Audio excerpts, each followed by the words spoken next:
What are the commonalities among leaders who sustain excellence over an extended period of time?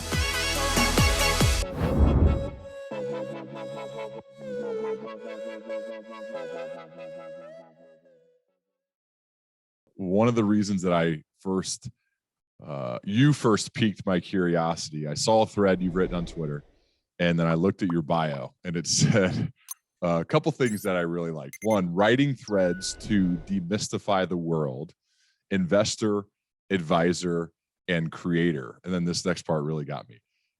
Gave up a grand slam on ESPN in 2012 and still waiting for it to land. So I was like, okay, this guy, I like this guy, and I don't know him yet. Could you share more about a little of your backstory? I guess going to Stanford and being a baseball pitcher, and why you thought, let me just jab myself a little bit with my Twitter bio.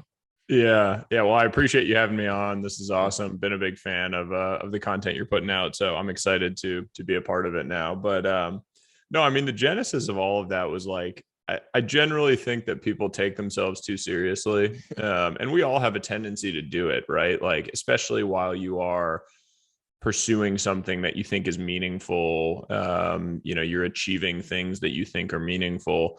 There's just a tendency to like get really buttoned up and serious along the way, and stop having the ability to make fun of yourself. And so I have this like great group of friends, a lot of my baseball teammates from back in the day, who like, no matter how far any of us make it in life, the exclusive purpose of when we get together is making fun of each other. And so I sort of just like have adopted that ethos in my own life, that I just can't take myself too seriously ever. And so the bio is kind of a jab in that direction of like, I was accomplishing something that I thought was great. I was playing on this, big stage and at this great level. And I had this horrible moment. I gave up a grand slam on national television, lost us, a chance at playing in the College World Series. It was like one of the worst moments of my life at the time. But being able to laugh at yourself, kind of on the back end of that stuff, I think is such a powerful thing. And there's also a lesson there in like never getting too high, never getting too low.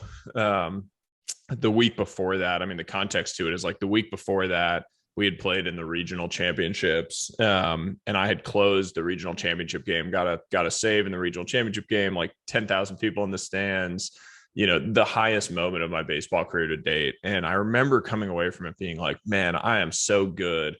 Like, I really thought, it's like the Giannis quote from a few weeks ago. Like, when you think about the past, that's all about your ego. And that was how it was. I was like, man, I did this. Like, look, I'm coming, I'm getting better. I'm going to get drafted. And then the next week, I gave up this absolutely massive grand slam to lose my team a chance at going to the College World Series. And it was that exact example of like, you get too far ahead of yourself, you get too high, you get knocked down. It's just what happens. And so you need to be able to focus on the present and never get too high, never get too low. So that's always just really resonated with me. How do you, I have a somewhat similar college story. Coming out of high school, I went to Miami of Ohio here in Ohio, obviously, the Mid-American Conference. And I happened to go at the exact same time and play the same position as Ben Roethlisberger. And, a bunch of people, college coaches, others called me back after, because Ben committed about a week after I did. And they said, hey, dude, you don't want to go there. Like, it's not going to work out for you. And of course, like, I'm sure you're the same way when you're 18. You're like, you guys have no idea what you're talking about. I'll beat them out. And I think, though, the great lesson that I learned from that experience of battling it out for 2 years and maybe having this belief in myself that I somehow could win this job, even though from the first day, I probably was never going to win that job, but I thought I was. But I think it's that you do everything you can to make it happen, and the world doesn't necessarily care, because the coach is going to play the guy who gives the team the best chance to win. And in this case, the late great Terry Hepner made obviously the right decision when he named him starter during our second year at Miami. And I think those are awesome lessons. And so I'm curious, from giving up that grand slam, it sounds like one of the toughest moments of your life up to that point, at least. But especially in your formative years, having to bounce back from things like that, like, what have you learned from that grand slam that has made you better in what you do today? Yeah. It's interesting. It's like you hear about those big public failures and those moments, right? Like I talk about that one because it was a big moment. It was on TV. It was, big game, whatever. I actually think the like private failures are even more impactful in terms of how they kind of create you and shape you. I think about one of the most impactful ones for myself was like the day I showed up at Stanford campus. I was a freshman, 2009. And, I had grown up in a small town in Massachusetts. I was like the ultimate big fish, small pond syndrome. Like, I thought I was hot shit, man. I mean, like, excuse my language, but like, I thought I was really smart. I thought I was a great baseball player. I, got a scholarship to go to this great school. And I got to campus the first day and just got like kicked in the gut. Academically, athletically, I mean, everything, right? Like I went to class and realized I wasn't that smart.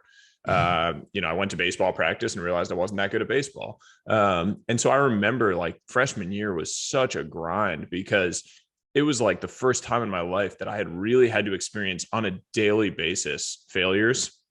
And in hindsight, you realize that kind of stuff is crucial to forming and shaping who you are as a person later. The fact that you were able to like just keep pounding your head into a wall, keep pounding your head into a wall, keep pounding your head into a wall until finally you break through. And you didn't really know when it was going to happen. There was no end in sight. It might have never happened. It's like that idea of, are you willing to sprint when the distance is unknown? Which I've always loved. It's resonated with me. It gives me chills even when I like see people talk about that or quotes, because it's so powerful. Like how much are you willing to just keep running when you have no idea how far you're going to be running? And those were the moments. I mean, none of it was public. It was like practices or going to class on a daily basis and just like being willing to just get knocked down every day and get back up. There's nothing more powerful than that in the long run than if you can kind of like form your character around those type of that type of ethos. Has anything like that happened now? Because I think sports, and especially going to a school like Stanford for you, probably were great learning tools. But as then you transition to post athletic career, you're into the business world, you're investing, you have a job, you're doing things on the side.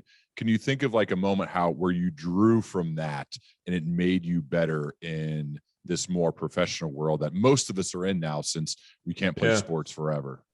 Yeah. I mean, every day. It's like your career, your life, like it's all about how you bounce back from failures. That no one has the privilege of only succeeding. If anyone tells you they do, they're lying, or they're in such rare air that I can't even relate to them. So, I mean, I remember like my first job, all of the failures that came with it. You screw stuff up. Like, what was your first job after playing baseball? I went straight into the investing world. Okay. I got hurt my last year at school and thought I was going to go play professionally. It got taken away from me.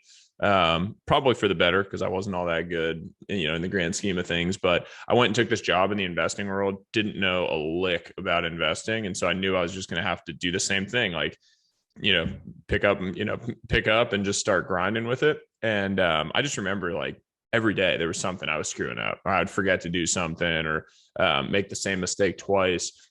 And the ability to actually like take those pieces of feedback in and not crumble from them is such a massive advantage in life. Like so many people that I saw and still see, a lot of young people entering the work world, they can't take critical feedback. You like give them one piece of constructive feedback, not even critical, constructive.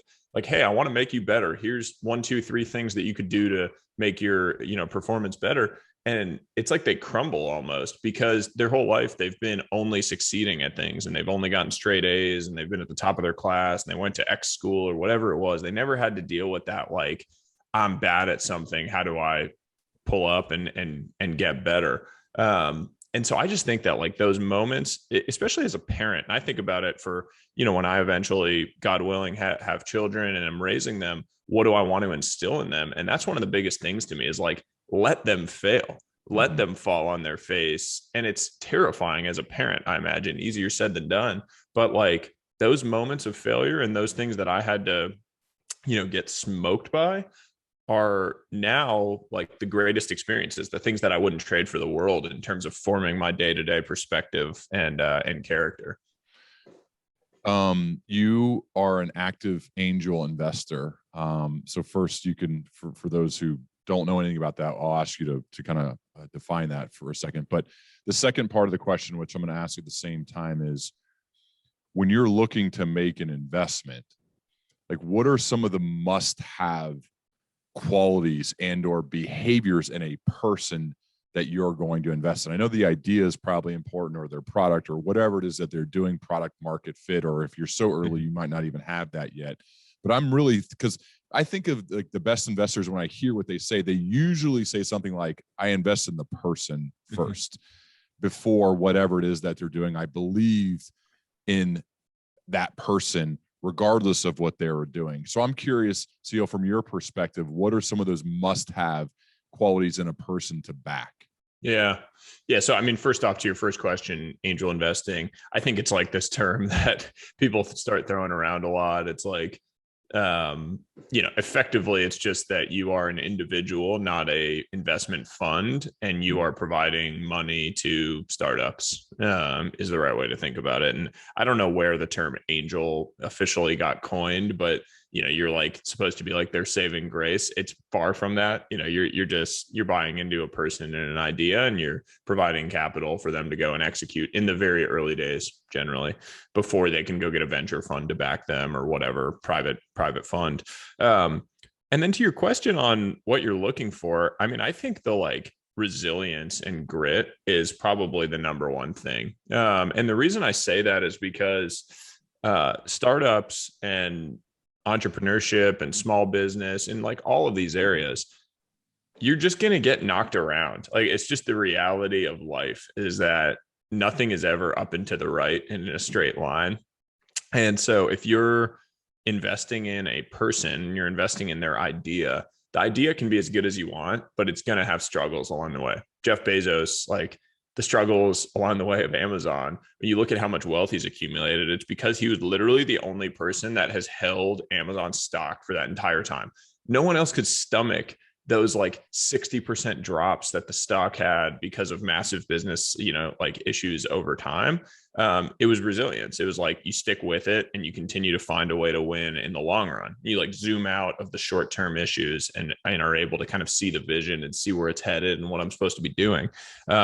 And when you find that in an entrepreneur, it's really hard to like ask the question that makes you figure out that they have it or not, but you can feel it. Like when you talk to someone, you can really feel it. And I'm by no means some expert. There are legendary investors who I'm sure have this like sixth sense figuring out whether an entrepreneur has that it factor.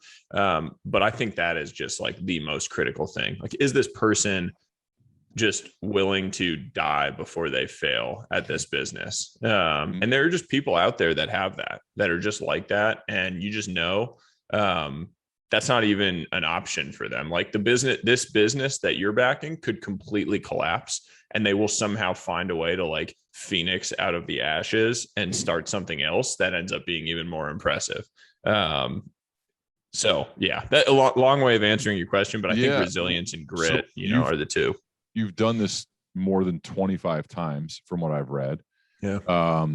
So when you think to each of those 25 plus decisions, like, can you take us inside the room? Like, I don't know, or the Zoom or the calls, or like, how do you go from, oh, okay, this is an opportunity to, all right, I'm giving them money. Like, I'm fascinated by that process. Like, how does it work? Yeah, I think it depends on, like, first off, it depends on if you're in the COVID, pre-COVID or post-COVID world, because a lot of the, maybe sure both. Yeah. Yeah. I mean, pre-COVID, a lot of this stuff is driven by relationships. And in a sense, it was easier as an investor then, because you got to spend time building relationship with these individuals that you were going to eventually back. And so you had more data points, right? Like, you saw how they interacted with other people. You saw how they responded to different questions, challenges, things that were happening over just like a longer duration. In the post-COVID era, a lot of this has been done via Zoom. It's like this, you're on a Zoom with someone. And so they have their, like, an entrepreneur that's really seasoned has their pitch and they know how to run through it. And so I've personally found, like, if I'm doing a call with someone, I already understand the idea. I'm interested in the idea, in the business. I believe in the long-term vision of it. So I personally try to take it more towards like, I want to get to know you. Tell me about a time you got your ass kicked type thing. But the other reality to it is like, I'm not an investment fund. I don't have, you know, limited partners, LPs that have given me their money to invest on their behalf. It's my money. And so, when I do it, I want to get comfortable. And the burden of that is different. And I reach that kind of burden of proof in different, amounts of time, depending on the person. I've gotten on a call with someone and like 2 minutes in said to myself, holy crap, I got to back this person. I don't care what the idea is almost, because like I need to back this person and they're going to figure it out. I had that with an entrepreneur recently. And I actually didn't even think the idea is that good, what he's working on, but I just want to invest in him because I think that he's such a killer in the long run. But it just depends. It just depends what, kind of what the circumstances are around it, how long it actually takes you to go develop that comfort around an idea. The other thing to mention, which people have probably seen in the news, is like the market is so frothy and hot right now. Yeah. And there's so much capital out there that these things, like the time frames around them, have just compressed and compressed and compressed to the point where, most of them, if you can't make a decision quickly, you're not going to have an opportunity to invest in the thing. The like investors that are stealing everyone's lunch right now are the ones that can just move really quickly, and send a check and say, let's go. Totally. Like they've done the work, they've done the prep in advance. They know the industry, they know the market, they know the business, like they know the competitive landscape. And so they're basically just like check the box on a couple of things that they really want to figure out, and then they can just roll and make a move on it. So how about let's make it personal. So my current kind of investing strategy is I have set amount of money that goes to my financial advisor every month, and it's kind of automated and I don't really think about it. And then I just let compounding go to work, right? The best way to get wealthy, right, is just don't interrupt it, as Charlie Munger or Warren Buffett might say. And I know and I'll continue to do that no matter what, but I am curious about this, and I think other people are too. So let's say, Sahil, I called you and like, dude, I want to do this. I have this set amount of disposable money that if I lose it, I lose it. It's okay. How can I get started? So what advice would you give to me if I'm like, I want to do this part of what you do? Yeah. I mean, look, my first advice would be don't do it. Just keep compounding. Okay. Because the reality of most people want to say they are an angel investor. Mm-hmm. And it's become this it's like a flex almost. It's like a LinkedIn flex where you're like, you want to say that you're an angel investor. The reality is like the vast majority of those investments go to zero because they're startups and they're like really risky. And so for most people, probably myself included, the like value maximizing thing to do over the long run would be to take all that money that you were going to angel invest and just put it into the S&P 500 and let it just go up over the next 40 years of your life. And you probably, like on an expected value basis, that'll leave you the best off. My personal opinion on it always, and why I do a lot of it, is I learn so much from these conversations, from the people that I get to associate with because of it, from being around these businesses, from helping them. I mean, for me, I could lose all the money that I've invested in all this stuff, every single dollar. And I think it would be a net positive return to me because of the actual intellectual returns that I've gotten on that capital that I've put out beyond the financial returns. But on a purely financial basis, I think it's like the burden of wanting to get into that is very high. The challenge, so if you said, okay, I understand that and I want to do it, it's all about deal flow. What are you actually seeing? And so therefore, what can you execute against? The challenge with the venture world and with angel investing in general is that it is the ultimate game of adverse selection. The deals that want you to invest in them are typically not the ones you want to be investing in, because they're the ones that no one else has backed, right? Like if there's some unbelievably hot company that can raise money from anyone in the world, like 5 years ago, maybe not now, but 5 years ago, if they had come to me and said like, Sahil, we want you to put in some money into this, my first reaction would have been like, why? Like, why do you want me to? I'm like some random analyst at a, fund at the time. Like, what is making you want me to invest? And that would almost like set off alarm bells. Now it's a little different because I can help them with a bunch of things. I have a platform, I can talk about them publicly, I can get them exposure. And so now it's like I'm in more of a, real position to add value to them. And so I might be able to get into things that way. But like for a new person starting angel investing, every deal that you see, you almost have to have your initial reaction be like, why am I so lucky? Like, is this actually a really good opportunity, or are they just showing it to me because they can't get the money from anyone else? Interesting. Yeah. It's like the very beginning of when people started asking me to like come give talks. I would talk to other more experienced speakers and I would say, hey, you have a speaking agent, should I get one of those? And they said, trust me, the speaking agents will start reaching out to you the moment you don't need a speaking agent anymore, meaning like the book you kick. So it's just weird how the things work. And that's exactly how this has worked now that multiple years have passed, where I don't need the inbound person or the person out there doing it. It'd be just kind of like an admin person. It's not worth giving all that percentage for that. So I handle it myself. It's kind of interesting how the world kind of works that way. Totally. Yeah. That's a great analog, but there's so many analogs like that, right? Actually a lot. It's funny because the like common adage within the financial world is that like dentists have made the best marks for like some of these funds to go and try to raise money from, because they met the accredited investor thresholds, which are what you're required to meet in order to invest in these private placements. But they weren't particularly knowledgeable about financial things because they had pursued a life of science and medicine. And so those were the people that were like typically falling victim to, and it was obviously generalized, but that was like the thing that everyone would talk about, where like dentists were the most prone to falling victim to these like random scams that were coming up within the finance world. Shifting gears a bit, and I want to talk about writing. There's a great Boston Globe story that talks about this, written about you, great picture with you and Tim Cook. But a lot of, I feel like, I became aware of you because of your willingness to ship work publicly, to learn in public, to share what you're learning, and to be a fantastic storyteller, whether it's through tweet threads or your Substack. Can you first, from a leadership perspective, let's talk about from a leadership perspective, why should every leader have some form of a writing practice, whether they decide to publish it or not? Great question. Simple answer: when you write, you think better. I just think that writing is the best way to expose gaps in your thinking and where your thinking is falling short.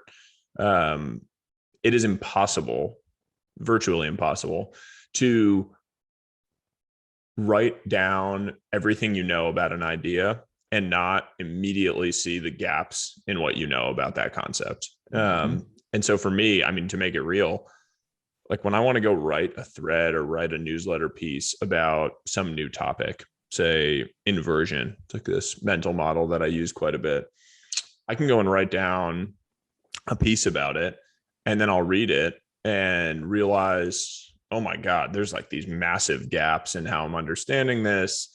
And I wouldn't have known that. I would have thought I understood inversion. Like, yeah, I understand it. Because your mind tells you that. You're just like, oh, I get it. I don't need to read more about this. And when you write it down, suddenly it becomes very clear to you where those gaps exist and how you can go fill them in.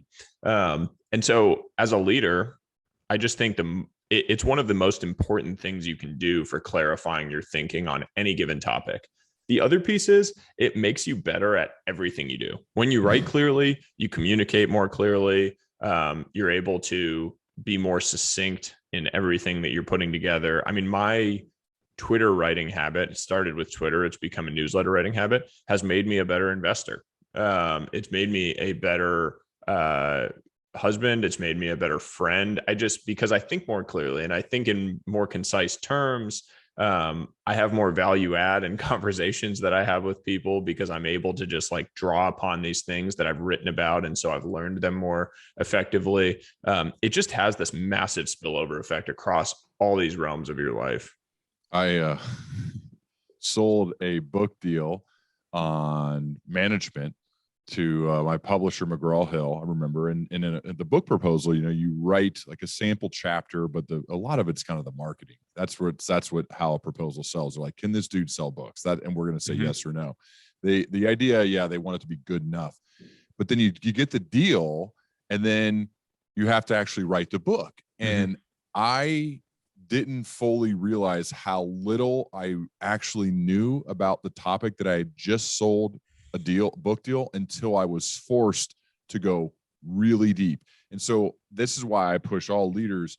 That was one of the greatest learning tools in the world. And so I push all leaders, write. I like if you're going to publish, but even if you're not, you should still write. And second, put yourself in the position of being a teacher.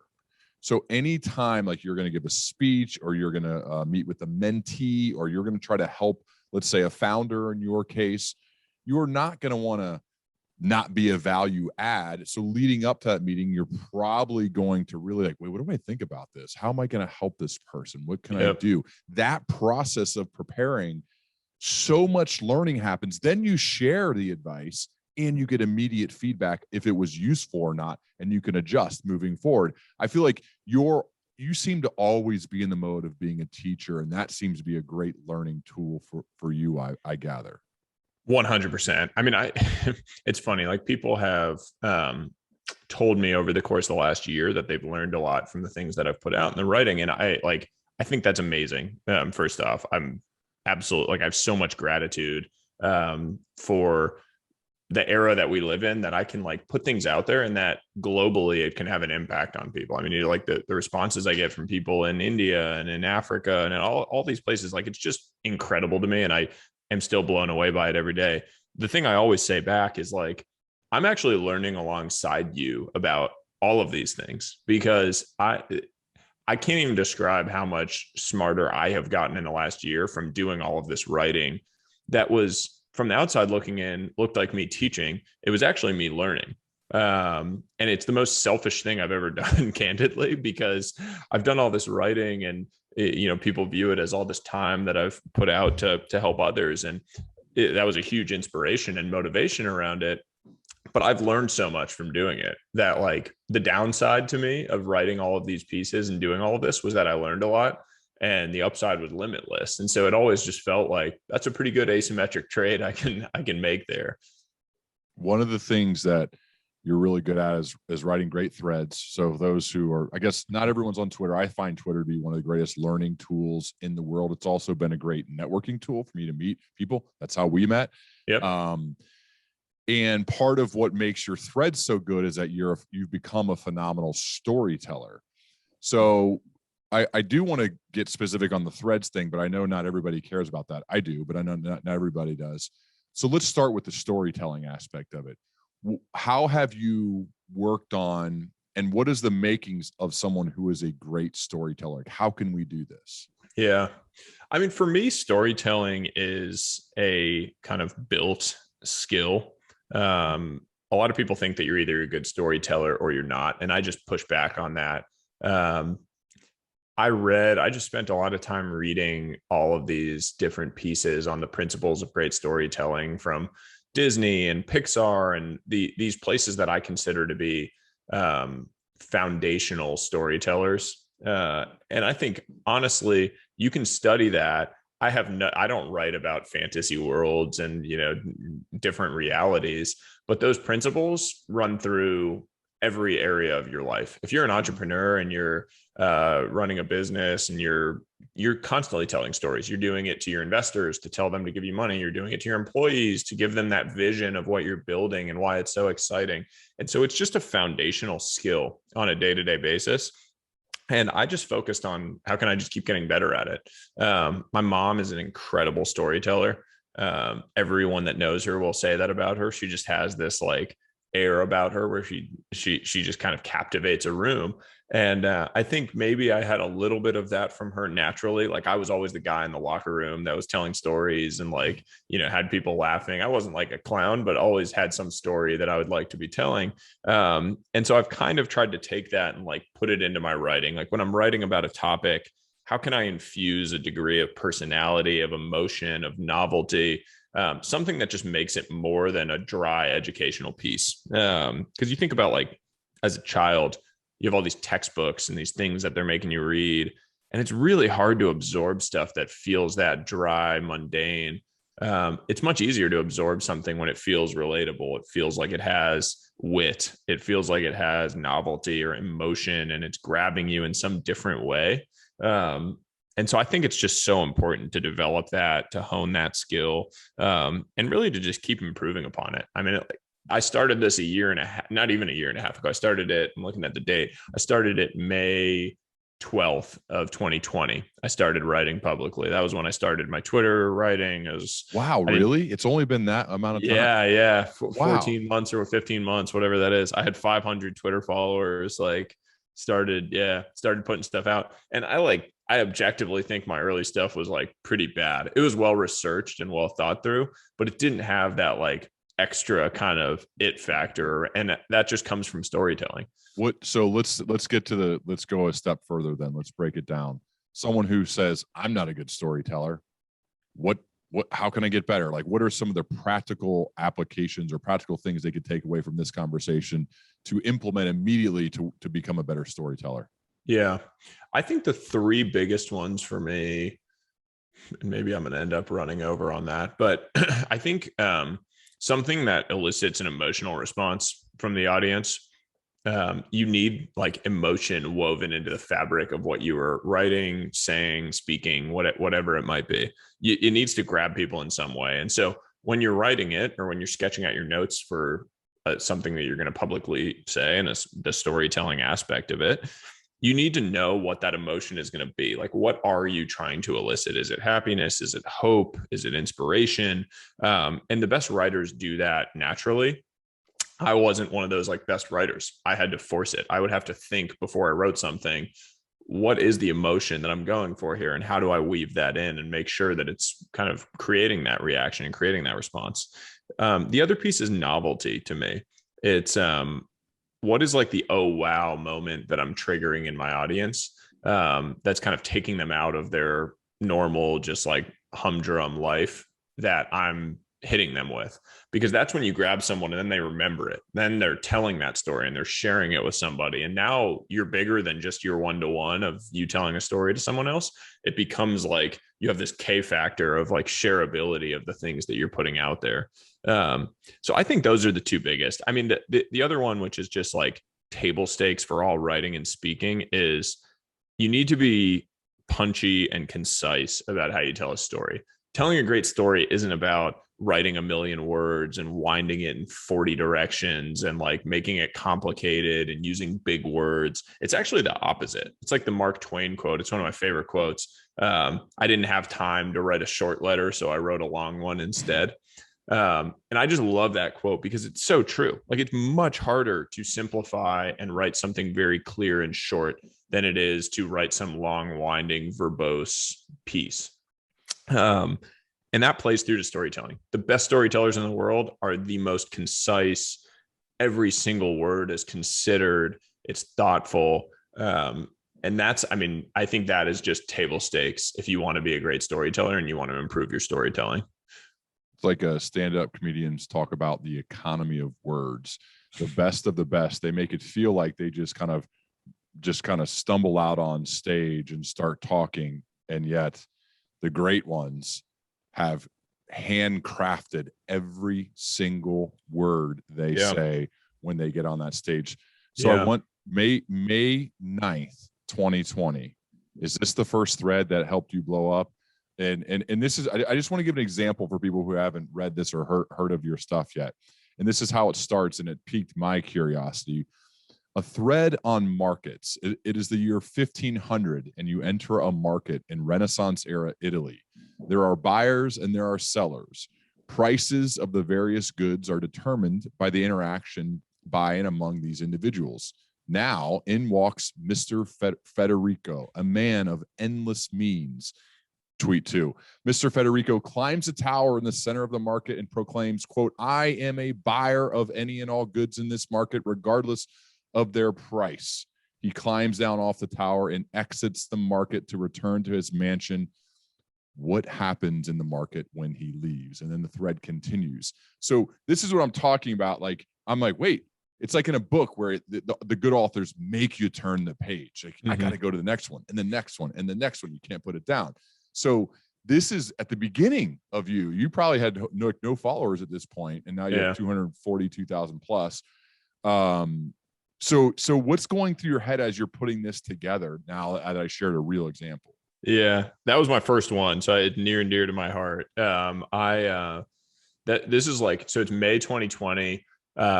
Markets are soaring while the economy is still shut down. Everyone's stuck at home. And basically everyone in the world, myself included, was like, what the hell is going on? Like, how is the market ripping right now while everyone's stuck at home and no one's spending money? And I was trying to find a way to explain the concept that, like, what the Federal Reserve is doing, which is they're going into the market and basically just buying a bunch of stuff, and the impact that has on prices in a market. And I was like, how can I do this in a way that is going to make it digestible? It's not going to be technical things about buying bonds and what they're doing, and it's going to be accessible to anybody. And so I sat down. I had a few friends from my baseball days texting me, asking me these questions. And I was like, I need to figure out something that I can just send them. And I can just be like, here, this explains it. You'll get it. And that was how that came to life. And I created that fictional character, Mr. Federico, which is admittedly, admittedly not my best humor, but it got the point across that that's what I was talking about. And I wrote that like on the floor of my garage, just because I had an idea right then. And I wanted to write it down. And I posted it. First off, I called my shot because I told my wife that it was going to go viral, and she like rolled her eyes at me and walked away. I had 500 followers at the time, so there was no reason to think so.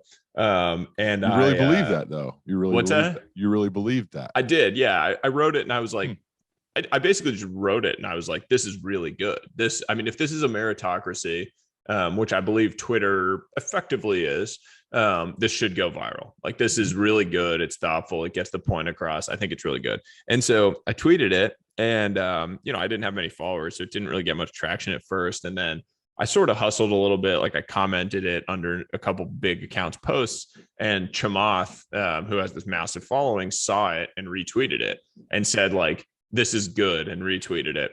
And so all of a sudden, like, my phone just went bananas. Like, I went from having 500 followers to 2,000 or something that day. And that was kind of the start of it. I realized, like, oh, there's something to this concept of breaking these concepts down in an easy, digestible way for people. And that it wasn't out there. Like, in general, I had this perception that the market had split, where in the world of finance, in the world of business, you have like the really low end, like the TikTokers that are giving you nonsense advice about buying options and like all of that stuff. And then you had the like really high end of people who are just talking over your head. They're like, basically trying to make you feel dumb because they want you to pay them to manage their money, whatever it might be. And so my decided was like, if this end is the like really crappy, like, bicycle, and this end is the like Ferrari, I was like, I'm going to be the like Toyota Camry, just like good old faithful, gets you from point A to point B, sell tons of those cars because they're just very, they're like a good price point, quote unquote. And that's what I wanted to be. I wanted it to be accessible, digestible. I wanted anyone to be able to share it and get value out of it. And I think I've generally met that burden that I tried to set out for. Reminds me a little bit of Tim Urban. He's been on the show. He writes at waitbutwhy.com. Huge fan of Tim. Yeah, I think everyone who writes loves Tim because he takes the super complex, makes it simple, and is funny.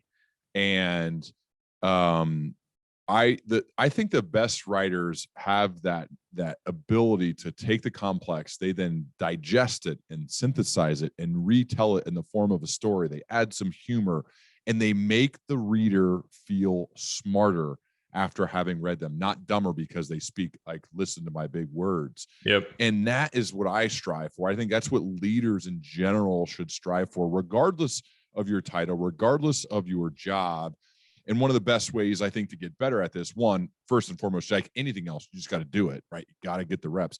But then two, and I think a close second, is you got to be reading this stuff constantly. Yeah. And that's why Twitter has been a great learning tool for me. And I push people towards it because there are some negative things, just like anything else in life, but there's so much positive that comes from it. And there's so much out there to learn. And I feel like this is something it's become part of you. Yeah. Yeah. I mean, to me, it's just about being positive sum.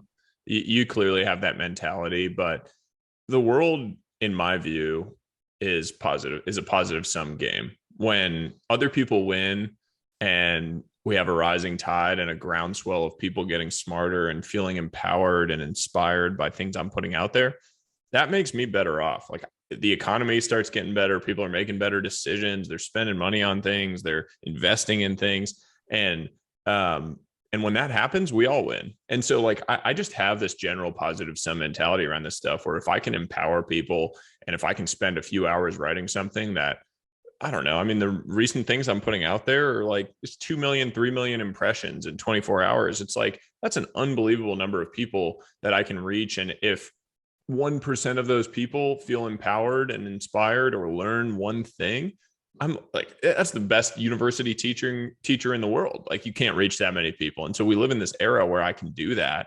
And I just am blown away by that fact. And so that's kind of what inspires me to continue doing it, is just this like general positive sum mentality that I feel around all of it. I tweeted something about like starting to genuinely root for others to succeed is this massive unlock in life. And I really believe it.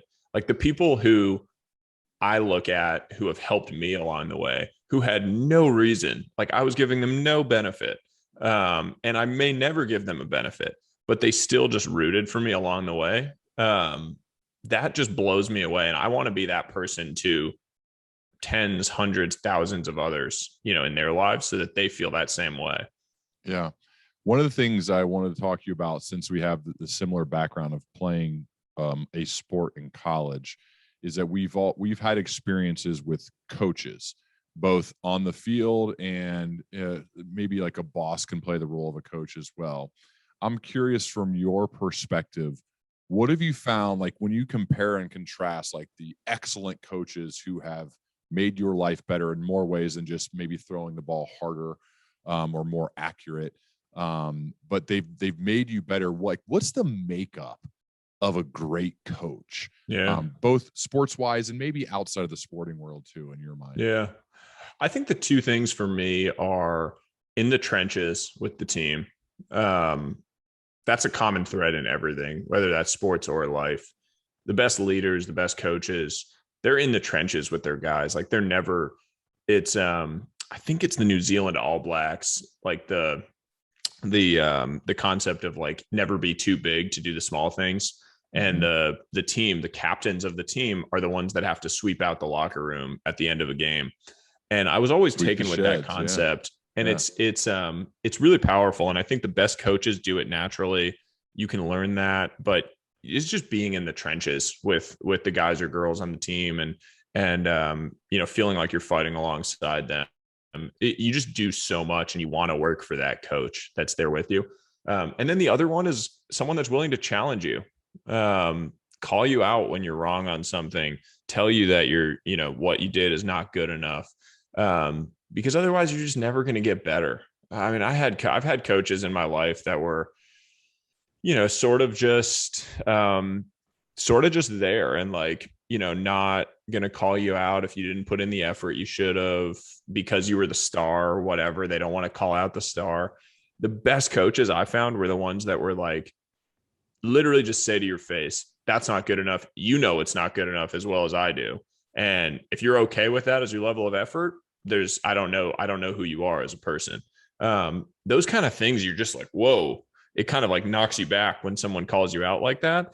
But those are the moments where you might get pissed and you might be like, how dare they say that to me? But if it triggers that response and you kind of jump in and you're working harder because of it, I mean, man, the impact that can have on a full team when you're doing that.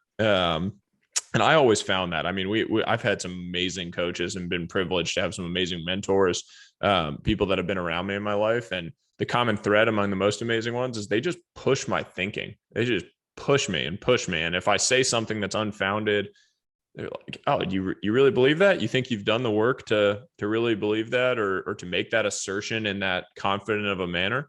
And normally you realize that you haven't, and you're like, oh crap, they're right. I need to dig in further. I need to spend more time on that. But I think it's those two. It's being in the trenches, and then it's just being willing to challenge the people that are under you. I like that. I know for me, from a coaching perspective, they're the ones who pushed me to levels that I didn't even realize I was capable of. And that's because they weren't afraid for me to temporarily dislike them. I grew to love them deeply, sometimes after the fact, but I loved the fact that they cared so much that they were willing to upset me because they knew that's what it took to get me to perform at a level. Yep. And I would say, I don't think I get a college scholarship without my two of my high school coaches. I'm in the exact same boat. My high school baseball coach, who I'm still extremely close with to this day, was this guy, Coach John Beverly, small public high school in Massachusetts. And I remember, like, my freshman and sophomore year of high school, I had 2 great seasons, but I was throwing, I don't know, 78, 80 miles an hour, but I was good. I was like, dicing guys up, little breaking ball. Yeah, I was doing the whole dance. And I remember at the end of that sophomore season, he called me in and he was like, what do you want to do? Like, what's your vision for baseball? Do you want to play in college? And I said, like, yeah, I think maybe I could play in an Ivy League. And, that's kind of lower end D1 baseball. I think I could go do that. And he looked me straight in the face and he was like, how about Stanford? How about Rice? And I remember thinking, like, this dude crazy. I mean, that was like the first thought that went through my mind, was just like, this guy's nuts. I'm like a 5'10", 165-pound right-hander from Massachusetts, public high school in Massachusetts. I'm throwing 80 miles an hour. What do you mean Stanford? Like, Stanford's one of the best baseball programs in the country. And he was dead serious. He looked, I mean, like, I kind of laughed and I looked at him and he was just staring at me. And he's like, if you were willing to put in the work, you have the talent to do this. It's going to be hard, but that's what I expect from you, is doing that. And all of a sudden it was like, oh, wow, someone believes in me at that level. Like, this guy who is an informed individual, incredible, believes in me at that level. And a year later, I had a scholarship offer from Stanford, and I was signing a letter of intent to go to Stanford. And I attribute so much of that to just that one moment where he kind of challenged me. And he was like, what about Stanford? What about Rice? It still blows me away to think about it. Now, like, I mean, one of the most impactful moments in my whole life. I mean, in terms of setting the trajectory, and I owe him a massive debt of gratitude. But it's just amazing. Those, like, one person that believes in you on some level like that and is willing to challenge you and kind of push you to that level can totally change the trajectory and your path. Doesn't that make you want to do that for other people? Totally. I mean, it's what I try to do every single day. Like, I want to mentor people. I want to be that person that had that impact. It's why I think coaches, teachers, we're some of the most underpaid people in the world. Everyone has that one high school teacher or some person that, again, for no benefit, for no monetary benefit, helped you and, like, completely changed the course of your life. And we pay our teachers like crap. We pay these, like, high school coaches like crap, and the impact they have on young men and women and the course of their life, it's truly remarkable. I think it's got to be such a fulfilling and rewarding feeling for them to do it. And I've gone back and interviewed some, even had a couple on this podcast, because as a way to say thank you and just to deconstruct how their mind works. And to me, I love the thought of, like, seeing something in someone who they believe in themselves, but maybe their level of expectations are just right, like, here, they're kind of realistic, but they've got, like, a ceiling that they've put that it's not intentional. There's nothing bad. They just don't really think bigger. And for you or me or anyone to say, actually, Stanford, Rice, that is realistic for you. That is, I know it is. And here's some things to do it, but it's actually in play. And all of a sudden your mind changes, your mind shifts, your expectation level changed. And to me, like, he set a standard of excellence for you that we can do this for people if we care. but that's hard. Like it's much easier for your coach to be like, wow, I'm glad you're on our team. Don't transfer. Don't go somewhere else. I love you. I'm here for you. Instead, he's like, no, I'm going to push you and raise your level of expectations. Like, what an awesome moment of leadership. Yeah, insane. I mean, it's like the Pygmalion effect. I just wrote about this. It's a cognitive bias. It's like high expectations lead to improved and higher performance. Someone vocalizing that they have these amazing high expectations for you has this impact where you just want to live up to those expectations that the person has set for you. You want to work hard and achieve those things. I don't know. It's funny. Like we go through life and we don't necessarily vocalize our thanks for the people that gave us those moments. I mean, I'm going to send my coach this podcast because I want him to hear it and, like publicly kind of hear the word of thanks. But, maybe I've said it to him over the years, but it's just funny to think about like how impactful one moment. I don't even know if he remembers that moment, but it's so impactful for me. Yeah, he probably doesn't. He probably doesn't. I've said those things to my coach who's like, oh, because it's just the way they are. Yeah. Like the great ones, it's just how and they've done it for other people too, because that's just their standard mode of operation. And I think that I'm glad you said that. This is a good kind of signal for people. If there is somebody like that in your life, and hopefully there is, or hopefully there's more than one, I would urge you to tell them, call them, email them, try to see them if possible. I would urge you. I did this recently with my high school offensive coordinator who became a head coach. I asked him to go to dinner. This was months ago. And we went out to eat. And I just wanted to look him in the eye. He was with his wife. And I wanted his wife to hear it too. I wanted her to hear like the impact he had on me. And I just was like, honestly told him exactly how I felt. And he had this like look in his eye. It's like emotional even thinking about this look in his eye of like, okay, like good. Like I still wanted to impress him though. You know how weird it is with those coaches where you still want to impress them? But I just want to make sure he knew it. And then we had like hours and hours of conversation, storytelling, a follow-up meeting afterwards. I urge people to do that. Like to call somebody, see them, tell them, even text them, whatever, maybe to let them know, like, thank you for what you've done for me. Like, I don't know if you fully realize how much you've impacted me. And that can be really powerful. Yeah, absolutely. I love it. I love it. One more thing. I know we have to run, but I want to talk about the power of learning circles. Could you briefly describe like the power of learning circles? Because you're a lifelong learner. I'm a lifelong learner. I'm fans of leaders who are learning leaders. Yeah. And you've written about learning circles. And I get to do this too in my daily life. Can you talk about the power of learning circles? Yeah. Maybe I need to write more about this too, because it's something a lot of people ask me about. My hypothesis is that the best learning is communal. It's not an individual activity.